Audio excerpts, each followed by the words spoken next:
ভাই একটা দাদা কইতাম শুনবি নি?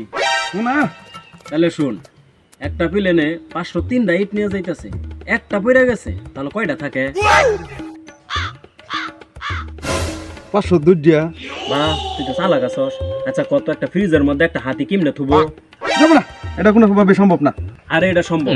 বড় একটা ফ্রিজ নিবি, দরজা খুলবি, হাতি ঢুকাই দিবি, ফ্রিজটা লাগাই দিবি। ও তাইলে এতক্ষণে বুঝলাম। আচ্ছা ভাই তাহলে এইটা ক, একটা জিরা ফ্রিজের ভিতরে কিমনে থুবো? কে যেমন হাতি তুইছি অমনে জিরাফও থুমু। আরে না, ফ্রিজটা খুলবি, হাতিটা বাইর করবি, জিরাফটা ঢুকাই দিবি, দরজাটা লাগাই দিবি। এটাও বুঝলাম। আচ্ছা ভাই তাহলে এখন শুন, আফ্রিকার জঙ্গলে একটা বাঘে সব জন্তু জানোয়ারের দাওয়াত দিছে, সবাই গেছে কিন্তু একটা জন্তু যায় নাই। কত এটা কেডা? এই বেটা তুই জানোস না এটা? এটা হইলো হাতি। আরে হাতি না, জিরাফ। ওই যে ফ্রিজের মধ্যে আছে, ও কেমনে যাবো? বুঝলাম। আচ্ছা ভাই তাহলে এইটা ক, একটা মেয়ে নদী পার হবো, নদীর মধ্যে কুমির আর কুমির, এই মেয়েটা তারপরেও সুন্দরভাবে নদীটা পার হয়, কসে কেমনে পার হইলো? কে নৌকা দিয়া? আরে না, হাতার ভাইরা পার হইছে। ওই যে বাঘে দাওয়াত দিছে, কুমির সব দাওয়াত খাইতে গেছে।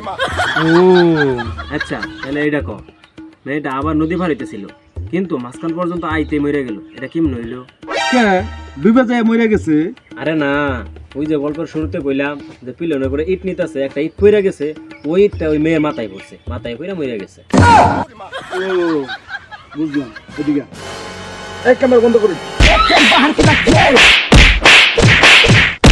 বাজার লাভের গোষ্ঠী মারি।